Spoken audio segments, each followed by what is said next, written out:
le loulou dans son cercueil avec un petit oreiller, avec un air tout à fait apaisé. On dirait que l'animal dort en fait, ce qui va être la meilleure des positions pour pouvoir le présenter au propriétaire. L'animal sera présenté sur cette table-là et on va pouvoir glisser le haut du cercueil juste derrière, voilà, afin d'avoir une jolie présentation pour les propriétaires. Moi c'est Clément, je suis hôte funéraire animalier et mon métier est d'accompagner les propriétaires dans la fin de vie de leur animal pour ceux qui souhaitent se recueillir une dernière fois auprès de leur compagnon. Le programme de ce matin, c'est que je vais accueillir une propriétaire qui va venir dire au revoir à son compagnon Sébastien. Un Leonberg, donc un animal de grande taille. Elle va pouvoir se recueillir directement auprès de lui.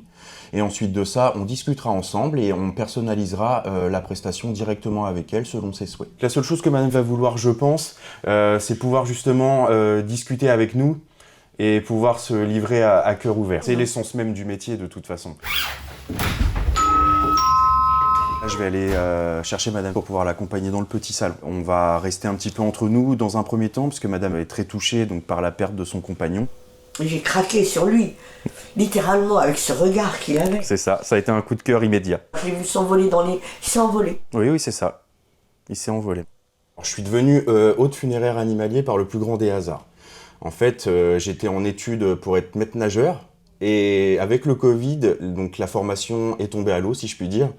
Et ensuite, j'ai déménagé pour habiter avec ma compagne. J'ai simplement dû retrouver un travail. J'ai fait les petites annonces. Je suis tombé sur cette offre-là. À quoi on te forme quand tu arrives? Alors, on est formé donc à l'accompagnement au deuil, à la préparation des rendez-vous, l'accompagnement des propriétaires et également à la préparation des corps.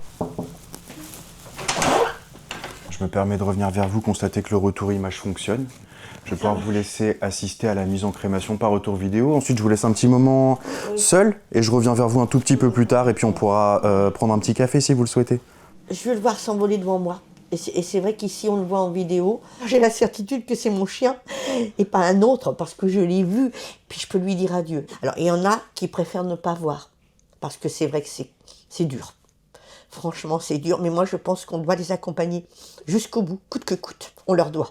Moi-même, je suis quelqu'un qui est très attaché à mes animaux. Donc au niveau de l'accompagnement jusqu'au bout, je le comprends tout à fait. Par contre, c'est vrai qu'on a régulièrement des propriétaires qui viennent chez nous et qui nous avouent ne pas le dire à leur famille, car leur famille ne comprendrait pas forcément le fait de pouvoir accompagner jusqu'au bout un animal comme on le ferait pour un humain. Donc oui, on rentre par ici et c'est... Et après, on a un bouchon et on retourne l'urne. Ouais. Bon, on attend 5 minutes. Voilà, c'est ce que j'étais en train de vous proposer. C'est un prix aussi, ça je dois dire que j'en parle pas, mais le prix est quand même un peu énorme. Ouais.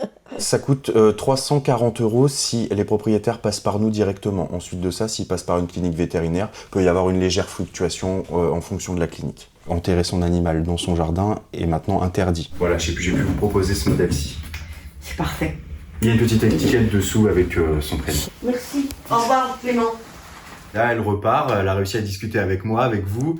Elle repart avec un petit soulagement, avec l'urne directement de son fidèle Sébastien. C'est ça aussi le but, un peu d'essayer de faire en sorte que la personne qui arrive triste, essaye de repartir moins triste? Oui, c'est exactement ça, repartir moins triste, essayer d'estomper un petit peu la peine des gens, donc soit par de la discussion ou juste par rapport à un sourire.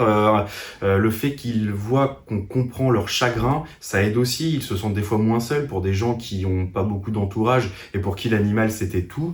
Ils partagent un peu ces derniers moments avec nous finalement.